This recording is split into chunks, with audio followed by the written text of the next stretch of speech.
नमस्ते दोस्तों, welcome to vision GS by Rahul sir. आज हम लोग मोस्ट इम्पॉर्टेंट टॉपिक कोशिका के बारे में पढ़ने जा रहे हैं। गवर्नमेंट एग्ज़ाम के लिए काफ़ी इम्पॉर्टेंट है, खासकर बीपीएससी। तो आइए हम लोग प्रश्न को शुरू करते हैं। नाभिक के अलावा कोशिका के किस कोशिकांग में डीएनए होता है? ठीक है, नाभिक के अलावा कोशिका के किस कोशिकांग में डीएनए होता है? आंसर होगा माइटोकॉन्ड्रिया। एक्सप्लेनेशन है इसका।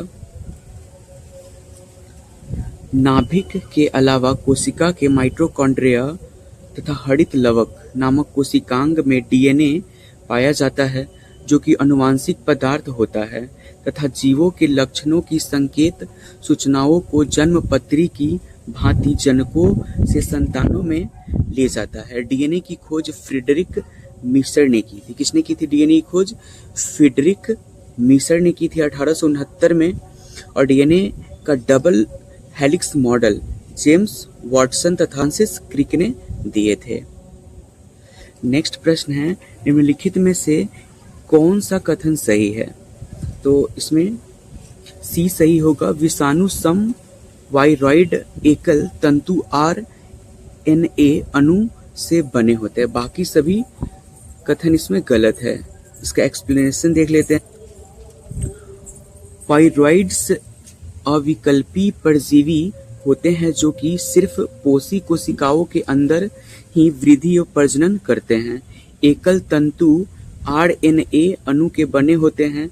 इनमें न्यूक्लिक अम्ल प्रोटीन आवरण द्वारा नहीं घिरा होता है। अन्य प्रश्नगत कथन सही नहीं है।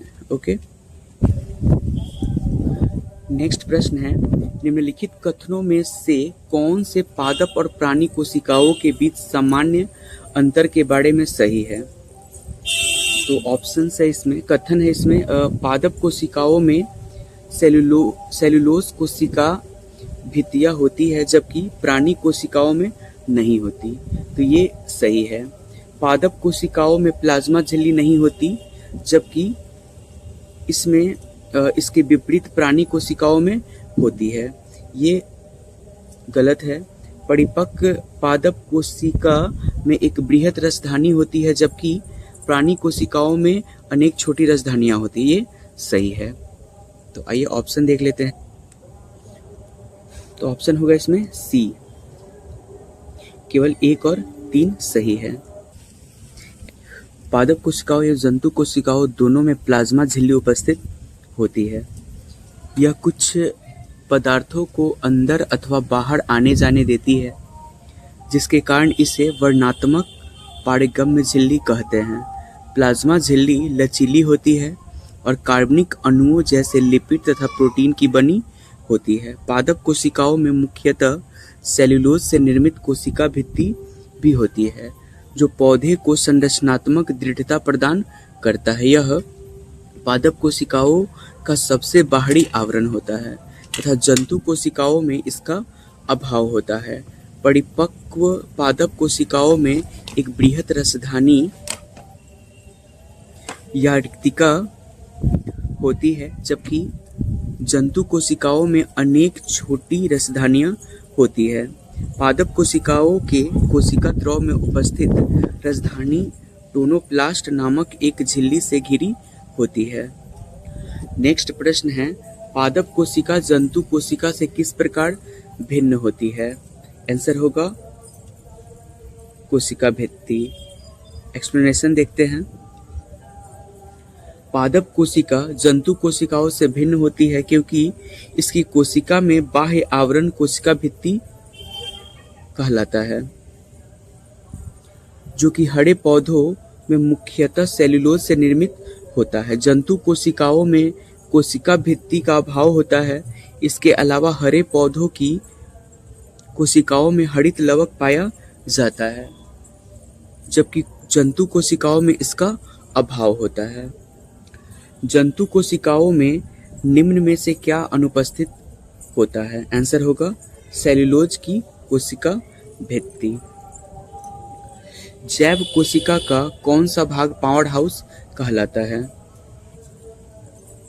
आंसर होगा माइटोकॉन्ड्रिया। एक्सप्लेनेशन है इसका, माइटोकॉन्ड्रिया जीवाणु एवं नील हरित शैवाल को छोड़कर शेष सभी सजीव पादप एवं जंतु कोशिकाओं में पाए जाते हैं। श्वसन की क्रिया प्रत्येक जीवित कोशिका द्रव्य एवं माइटोकॉन्ड्रिया में संपन्न होती है। श्वसन संबंधित प्रारंभिक क्रियाएं कोशिका द्रव में होती है तथा शेष क्रियाएं माइटोकॉन्ड्रिया में होती है। चूंकि क्रिया के अंतिम चरण में ही अधिकांश ऊर्जा उत्पन्न होती है, इसलिए माइटोकॉन्ड्रिया को कोशिका का श्वसनांग या पावर हाउस कहा जाता है। ठीक है, याद रखिए, कोशिका का श्वसनांग या पावर हाउस किसको बोलते हैं? तो माइटोकॉन्ड्रिया को बोलते हैं। निम्नलिखित में किस कोशिकांग को कोशिका का पावर हाउस कहते हैं? आंसर होगा माइटोकॉन्ड्रिया। कोशिका का शक्ति स्रोत होता है, आंसर होगा माइटोकॉन्ड्रिया। प्लाज्मा झिल्ली बनी होती है, ऑप्शन है ए और बी दोनों, यानी प्रोटीन से और लिपिड से। प्लाज्मा झिल्ली बनी होती है प्रोटीन से और लिपिड से, तो ऑप्शन होगा डी सही। प्लाज्मा झिल्ली या कोशिका झिल्ली एक अर्धपारगम्य सजीव झिल्ली है जो प्रत्येक सजीव कोशिका के जीव द्रव को घेर कर रखती है। रॉबर्टसन द्वारा प्रस्तुत अवधारणा के अनुसार कोशिका झिल्ली की बाहरी एवं भीतरी परतें प्रोटीन द्वारा तथा मध्य वाली परत का निर्माण लिपिड द्वारा होता है। वर्तमान में कोशिका झिल्ली की संरचना से संबंधित सिंगर एवं निकोलसन द्वारा प्रस्तुत अवधारणा सर्वाधिक मान्य है। इसके अनुसार कोशिका झिल्ली में फास्फोलिपिड की दो परतें होती है। इसके बीच बीच में कुछ प्रोटीनें होती हैं। प्रोटीन संश्लेषण में निम्न कोशिकांगों में से किन की भूमिका सबसे अधिक महत्वपूर्ण है? आंसर होगा अंतःद्रव्यी जालिका और राइबोसोम का। एक्सप्लेनेशन है इसका, कोशिका में प्रोटीन संश्लेषण में अंतःद्रव्यी जालिका और राइबोसोम की भूमिका सर्वाधिक महत्वपूर्ण है। एक अंतःद्रव्यी जालिका की कला में राइबोसोम लगे होते हैं तथा ये राइबोसोम प्रोटीन संश्लेषण के निर्माण स्थल होते हैं। प्रक्रमित कोशिका मृत्यु के कोशिकीय और आणविक नियंत्रण को कहते हैं। आंसर होगा प्रक्रमित एपोप्टोसिस होता है। प्रक्रमित कोशिका मृत्यु में कोशिकीय और आणविक नियंत्रण एपोप्टोसिस कहते हैं। यह भ्रूणीय विकास तथा अंगों के प्रतिविकास के समय होता है। हमारे तंत्र में अधिकतम एटीपी अणुओं को उत्पन्न करने वाला पद है। आंसर होगा क्रेब्स चक्र। एक्सप्लेनेशन है, श्वसन तंत्र में अधिकतम एटीपी अणुओं को उत्पन्न करने वाला पद क्रेब्स चक्र है। यह चक्र कोशिका के माइटोकॉन्ड्रिया में संपन्न होता है। इस चक्र की खोज हैंस क्रेब्स ने 1937 ईस्वी में की थी। कोशिका जीवधारियों की संरचनात्मक एवं क्रियात्मक इकाई है। इसमें प्रायः स्वतः जनन की क्षमता होती है। कोशिका सिद्धांत स्लाइडेन तथा स्वान नामक वैज्ञानिक ने प्रतिपादित किया था। जीवधारियों में दो प्रकार की कोशिकाएं यथा प्रोकैरियोटिक कोशिकाएं तथा यूकैरियोटिक कोशिकाएं पाई जाती है। प्रोकैरियोटिक कोशिकाओं में केंद्रक कला, केंद्रिका कला युक्त कोशिकांग इत्यादि नहीं पाए जाते हैं। इनमें अनुवांशिक पदार्थ पाया जाता है, परंतु इसमें हिस्टोन प्रोटीन संयुक्त नहीं होती हैं। इसमें राइबोसोम उपस्थित होता है। इस प्रकार की कोशिकाएं जीवाणुओं एवं नील हरित शैवालों में पाई जाती है। यूकैरियोटिक कोशिकाओं में पूर्ण विकसित केंद्रक, केंद्रिका तथा कलायुक्त कोशिकांग इत्यादि उपस्थित होते हैं। इन कोशिकाओं में हिस्टोन प्रोटीन पाया जाता है। इस प्रकार की कोशिकाएं पेड़ पौधे, जंतुओं, कुछ शैवालों इत्यादि में पाई जाती है।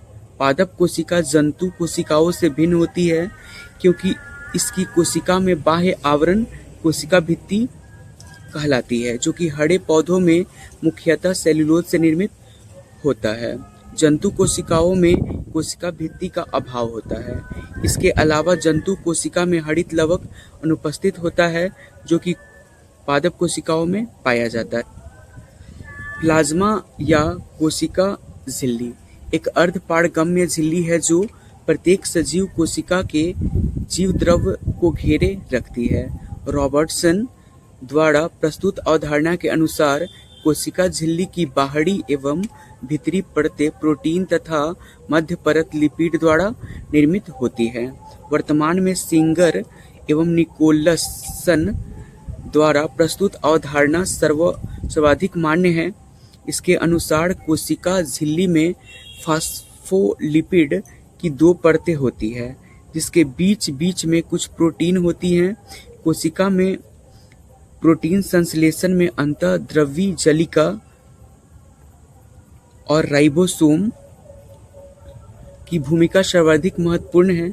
एक अंतःद्रवी जलिका की कला से राइबोसोम लगे रहते हैं तथा ये राइबोसोम प्रोटीन संश्लेषण के निर्माण स्थल होते हैं। राइबोसोम को प्रोटीन की फैक्ट्री भी कहा जाता है। माइटोकॉन्ड्रिया जीवाणु एवं नील हरित शैवालों को छोड़कर शेष सभी सजीव पादप एवं जंतु कोशिकाओं के कोशिका द्रव में बिखरे हुए कलायुक्त कोशिकांग है। श्वसन की क्रिया प्रत्येक जीवित कोशिकाओं के कोशिका द्रव एवं माइटोकॉन्ड्रिया से संपन्न होती है। श्वसन से संबंधित प्रारंभिक क्रियाएं कोशिका द्रव में तथा शेष क्रियाएं माइटोकॉन्ड्रिया में होती है। चूंकि क्रिया के अंतिम चरण में ही अधिकांश ऊर्जा उत्पन्न होती है, इसलिए माइटोकॉन्ड्रिया को कोशिका का श्वसनांग या पावर हाउस कहा जाता है।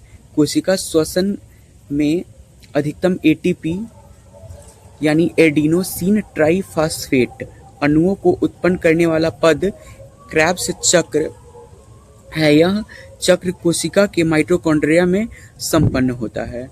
इस चक्र की खोज हैंस क्रेब्स ने 1937 में की थी। क्लोरोप्लास्ट में सौर ऊर्जा एटीपी में बदलती है। क्लोरोप्लास्ट एक पादप कोशिकांग है जिसमें पर्णहरित या क्लोरोफिल नामक एक प्रोटीन युक्त जटिल रासायनिक यौगिक पाया जाता है। वर्णक पत्तों के हरे रंग का कारण है। गोल्जी बॉडी को गोल्जी कॉम्प्लेक्स या गोल्जी उपकरण के नाम से भी जाना जाता है। इसका सर्वप्रथम अन्वेषण कैमिलियो गोल्जी ने 1898 में किया था। इसके क्रियात्मक इकाई को सिस्टर्नी कहते हैं। लाइसोसोम को कोशिका की आत्मघाती थैली यानी सुसाइड बैग कहते हैं। इसमें बहुत से जल अपघटनीय एंजाइम पाए जाते हैं जो अम्लीय माध्यम में कार्य करते हैं। ये एंजाइम लाइसोसोम की कला के फट जाने पर बाहर आ जाते हैं तथा कोशिका के सभी घटकों को जल अपघटन क्रिया द्वारा पचा डालते हैं। केंद्रक की खोज सर्वप्रथम रॉबर्ट ब्राउन ने 1831 ईस्वी में की थी। एक कोशिका में प्रायः एक केंद्रक होता है। यूकैरियोटिक कोशिकाओं में इसे कोशिका का नियंत्रण केंद्र कहा जाता है। इसमें अनुवांशिक पदार्थ पाए जाने के कारण इसका प्रमुख कार्य जीवों के पैतृक लक्षणों को संतान में भेजना है। डीएनए की खोज फ्रेडरिक मीसर 1869 ईस्वी में किए थे तथा डीएनए का double helix model James Watson तथा फ्रांसिस क्रिक ने दिया।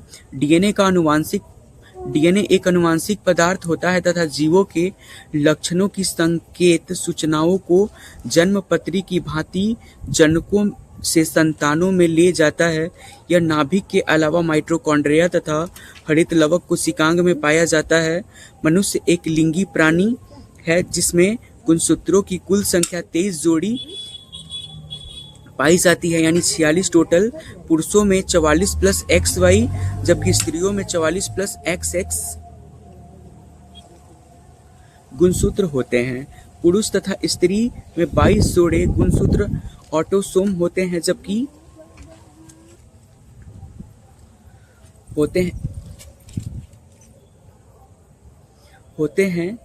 जबकि 23वां जोड़ा गुणसूत्र पुरुष में XY तथा महिला में XX होता है, जिन्हें लिंग गुणसूत्र कहते हैं। जनक यानी माता पिता से जिस संतान को XY गुणसूत्र मिलते हैं वह पुत्र बनता है, और जिसे XX गुणसूत्र मिलते हैं वह पुत्री। प्रक्रमित कोशिका मृत्यु में कोशिकीय और आणविक नियंत्रण को एपोप्टोसिस कहते हैं। यह भ्रूणीय विकास तथा अंगों के प्रति विकास के समय होता। तो ये था कोशिका से जुड़े महत्वपूर्ण नोट्स एवं प्रश्न।